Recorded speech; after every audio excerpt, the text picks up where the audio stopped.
মুক্তিযুদ্ধকালীন সময়ে যে অসহায় মানুষদেরকে এখানে এসে চোখ বেঁধে নৃশংসভাবে হত্যা করা হতো, তারই প্রতিকৃতি কিন্তু এভাবে তৈরি করা হয়েছে এই বধ্যভূমির ভিতরে। মুক্তিযুদ্ধকালীন সময় ঠিক এভাবে কিন্তু মাটির নিচে পুঁতে রাখা হতো আর বিভিন্ন মুক্তিকামী মানুষদেরকে হত্যা করে ঠিক এভাবে মাটির নিচে পুঁতে রাখা হতো। এরই আদলে কিন্তু এখানকার এই মূর্তিগুলো তৈরি করা হয়েছে, যে পা উপরের দিকে দিয়ে মাথা নিচের দিকে দিয়ে এভাবে কিন্তু পুঁতে রাখা হতো নৃশংসভাবে। আসসালামু আলাইকুম। হ্যাঁ, এই মুহূর্তে আমি অবস্থান করতেছি আলমডাঙ্গা উপজেলার বধ্যভূমিতে। তো বধ্যভূমিটি হচ্ছে আমাদের বাংলাদেশের ইতিহাসের স্বাধীনতা ইতিহাসের যে মুক্তিযুদ্ধকালীন সময়ের একটি স্মৃতিস্তম্ভ, আলমডাঙ্গা বধ্যভূমি। এটা হচ্ছে প্রবেশ পথ। এটি পুনঃস্থাপন করা হয় 1 মার্চ 2012 সালে।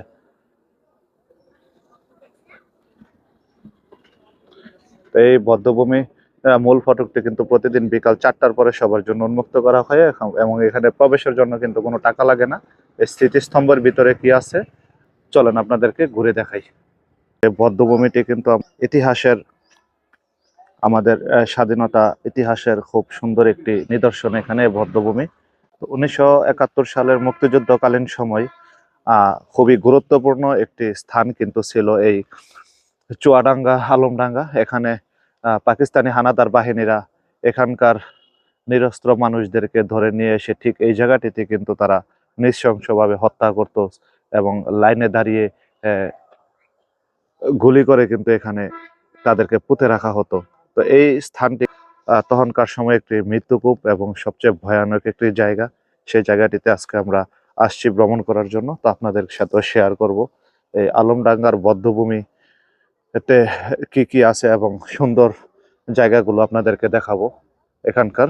তো আমরা ইতিহাস ঘেটে যতদূর জানতে পারছি, এই বধ্যভূমির ইতিহাস কিন্তু খুবই স্পর্শকাতর একটি ইতিহাস। এখানে 16 ডিসেম্বর এবং 26শে মার্চ স্বাধীনতার শহীদদেরকে শ্রদ্ধা জানানোর জন্য এখানে হাজার হাজার মানুষ কিন্তু এখানে আসে বীর শহীদদের শ্রদ্ধা জানানোর জন্য।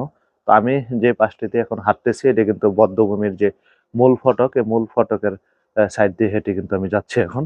এই বধ্যভূমিটির অবস্থান কিন্তু হচ্ছে আলমডাঙ্গা, সেই বিখ্যাত রেল স্টেশন।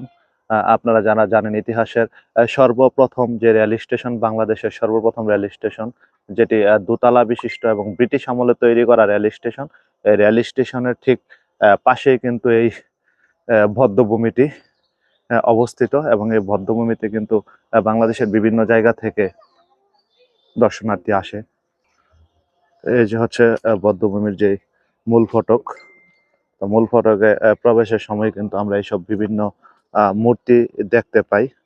তো এই মূর্তিগুলো কিন্তু হচ্ছে স্বাধীনতাকালীন সময়ে বাংলাদেশের নিরস্ত্র মানুষদেরকে যেভাবে হত্যা করা হতো, ঠিক এখানে এনে কিন্তু এভাবে ঝুলিয়ে বা বিভিন্নভাবে তাদেরকে হত্যা করা হতো, এবং সেই আলোকে কিন্তু এই স্মৃতিসৌধটি তৈরি করা হয়। স্বাধীনতার পরেই কিন্তু এই জায়গাটিকে খুবই সুন্দর এবং স্বচ্ছভাবে তৈরি করা হয়, এবং এর আশেপাশের পরিবেশগুলো কিন্তু খুব সুন্দর। তো আপনারা যারা মুক্তিযুদ্ধকালীন সময়ের ইতিহাস জানার জন্য যারা আগ্রহ প্রকাশ করেন, বা স্কুল কলেজের ছাত্রছাত্রীদেরকে কালীন সময়কার ইতিহাস জানানোর জন্য এবং সরাসরি দেখানোর জন্য কিন্তু চাইলে আপনারা এখানে আসতে পারেন। তো এই মূল ফটকে ওঠার আগে এখানে কিছু নির্দেশনা আছে, এগুলো আমরা দেখবো।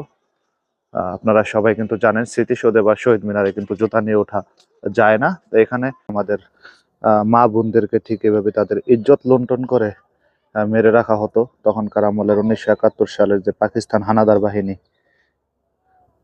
ওরা কিন্তু ঠিক এভাবে নৃশংসভাবে হত্যা করে ঠিক এই জায়গাটিতেই অসংখ্য মানুষের মৃতদেহ ঠিক এভাবেই পুঁতে রাখা হতো এই জায়গাটিতে। তো আমরা কিন্তু ঠিক এই জায়গাটিতে আজকে এসে পৌঁছে গেছি আপনাদের সাথে শেয়ার করার জন্য সুন্দর মুহূর্তগুলো। এই আলমডাঙ্গার বধ্যভূমির ঠিক এই স্মৃতিসৌধের শহীদ মিনারের সামনে কিন্তু এখন আমি অবস্থান করতেছি, এবং এখানকার যে সুন্দর সুন্দর নিদর্শনগুলো আছে এবং সুন্দর সুন্দর ভাস্কর্যগুলো আছে, এগুলো আপনাদের সাথে শেয়ার করার জন্য কিন্তু আমি শুধু ঢাকা থেকে চুয়াডাঙ্গা জেলার আলমডাঙ্গা এসে উপস্থিত হয়েছি। আমার ব্যাক ক্যামেরায় দেখানোর চেষ্টা করতেছি। এখানেও কিন্তু কিছু জাদুঘর আকৃতিতে এই স্মৃতিসৌধটিকে তৈরি করা হয়েছে।